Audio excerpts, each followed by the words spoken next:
Olá, alunos, tudo bem?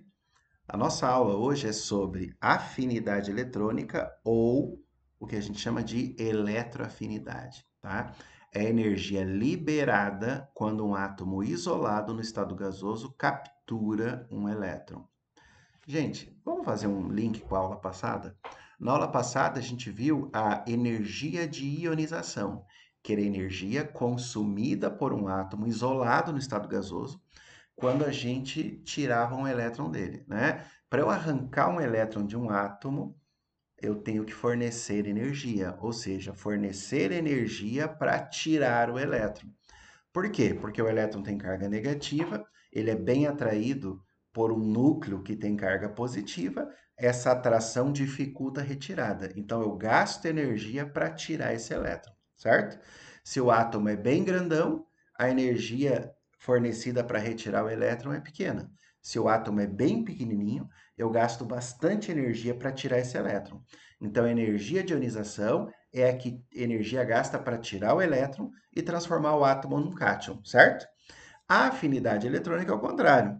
A afinidade eletrônica é a energia que o átomo libera quando a gente coloca um elétron na eletrosfera dele. Ao capturar um elétron, ele libera uma certa quantidade de energia. E esse átomo tem que estar também no estado gasoso, né? E com a sua eletrosfera no estado fundamental, que é seguindo aquela distribuição do diagrama de Linus-Pauling, certo?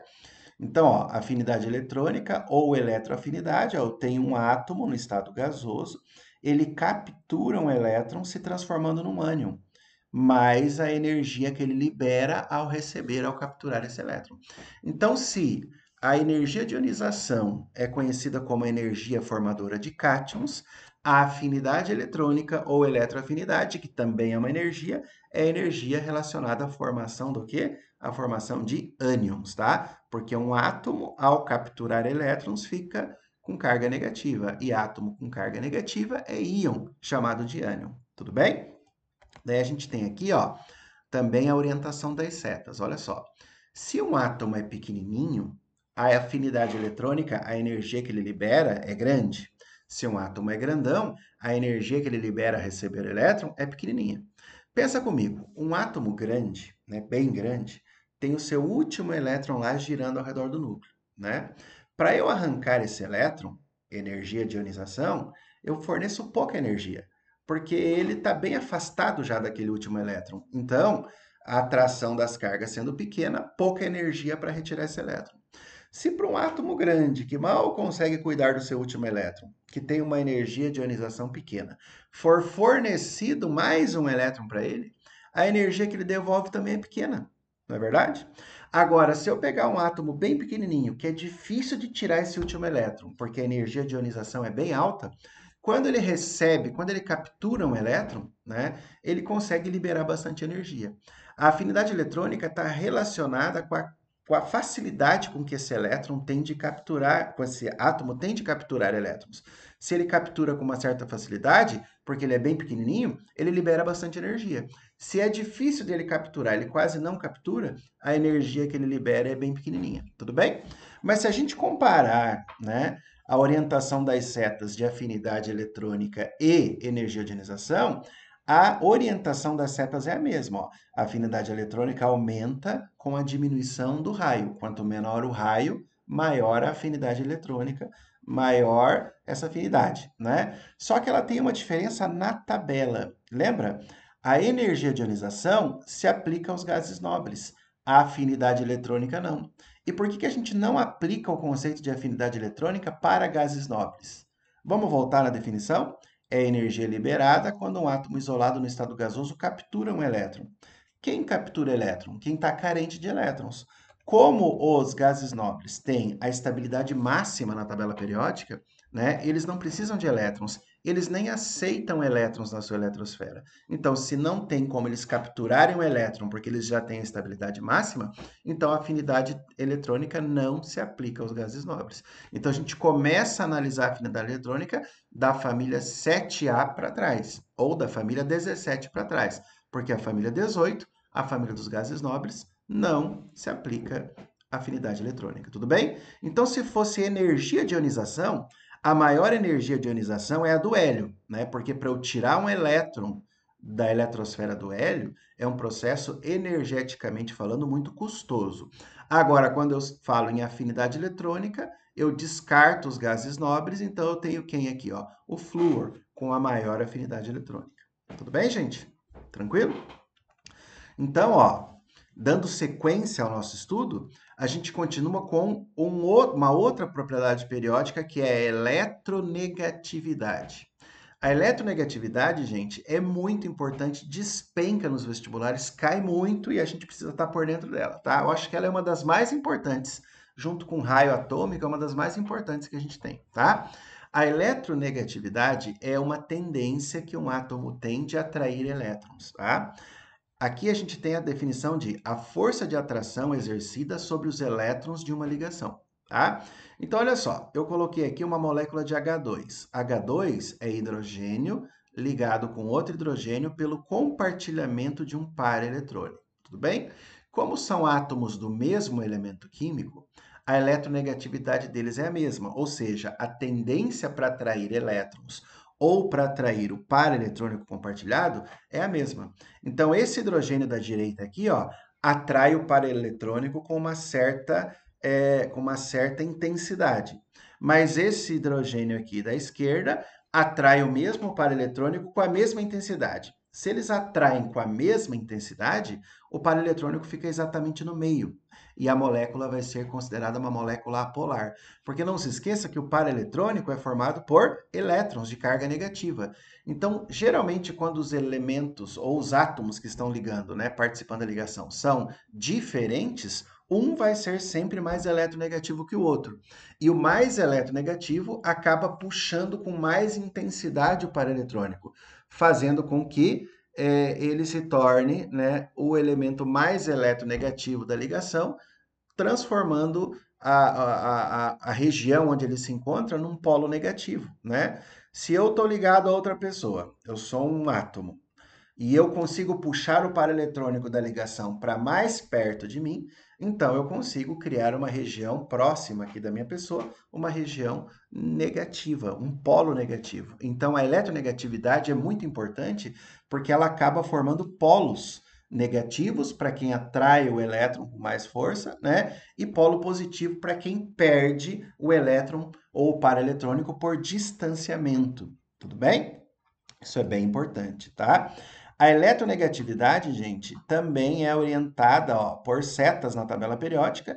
E pensa comigo, se um átomo é bem pequenininho, ele tem bastante eletronegatividade, porque na verdade a eletronegatividade é a ação das cargas nucleares em cima dos elétrons, certo? Agora, se ele é um átomo bem grandão, a eletronegatividade dele é pequena. A tendência dele em atrair elétrons é muito pequena. Lembra daquele átomo grandão que mal consegue cuidar do seu último elétron, de tão distante que o núcleo está dele? Então, ele perde elétrons muito facilmente. A energia de ionização é pequena.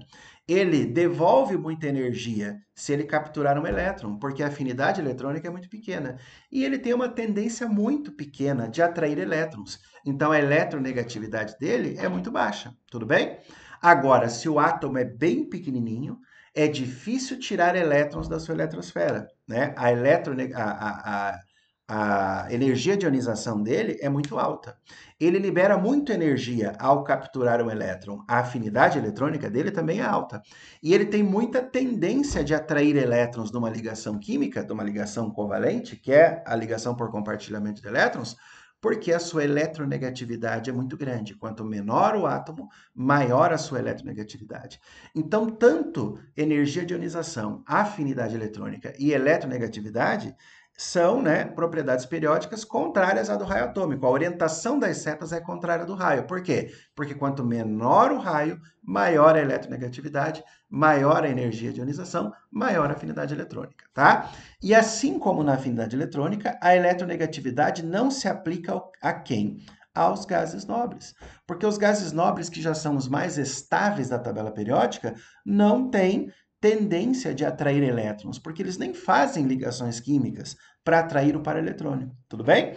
Então, se a gente pegar, ó, que a orientação de eletronegatividade aqui, ó, é maior quanto mais para a direita e quanto mais para cima da tabela periódica, descartando aqui os gases nobres que não têm tendência a atrair elétrons, o elemento mais eletronegativo da tabela periódica é quem? É o flúor, seguido do oxigênio e do nitrogênio. Então, isso a gente tem que saber, tá? Os 3 elementos mais eletronegativos da tabela periódica: flúor, oxigênio e nitrogênio. O famoso FON. Flúor, depois vem o oxigênio e depois o nitrogênio. Tudo bem? Isso é bem importante, tá? Então, aqui a gente tem uma tabela em 3D, né? Mostrando a eletronegatividade, que é muito maior em quem? No flúor, depois no oxigênio, nitrogênio.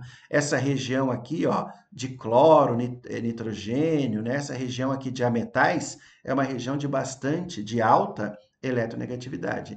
Enquanto que a eletronegatividade nos metais é bastante pequena. A tendência deles ganhar elétrons é uma tendência pequena. Por quê? Porque são átomos grandes, né? Átomos grandes, pouca atração por elétrons. Tudo bem? Beleza, né, gente? E a eletropositividade, gente, está relacionada ao caráter metálico. Se a eletronegatividade é a tendência que um átomo tem de ganhar elétron, a eletropositividade é a tendência que um átomo tem de perder elétron. Mas quanto maior for a eletropositividade, ou seja, maior for a tendência de perder elétrons, maior é o caráter metálico. Porque a gente já viu lá em tabela periódica que, olha só, metais perdem elétrons facilmente se transformando em cátions. Então, se o metal tem muita facilidade de perder elétrons, então ele é um átomo, né, do metal, um átomo metálico, é um átomo de altíssima eletropositividade. Se o átomo dos ametais, se átomos de ametais têm grande facilidade em ganhar elétrons, porque ametais ganham elétrons facilmente transformando-se em ânions, lembram disso? Então a eletronegatividade dos ametais é muito grande. Isso dá um conceito para nós, gente, de reatividade, né? Quanto mais reativo for um ametal, maior a sua eletronegatividade. Quanto mais reativo for um metal, maior a sua eletropositividade. Se a eletronegatividade tem a orientação das setas no sentido contrário do raio, a eletropositividade aumenta com o aumento do raio atômico. Por quê? Porque quanto maior o raio, menor a tendência de ganhar elétrons, maior a tendência de perder, maior a sua eletropositividade, certo? Então, seguindo a orientação das setas, nós temos o frâncio como o maior raio e o frâncio como a maior eletropositividade na tabela periódica. Tudo bem, gente? Existem algumas outras propriedades que podem ser observadas, né? São propriedades periódicas e aumentam em determinados períodos na tabela periódica.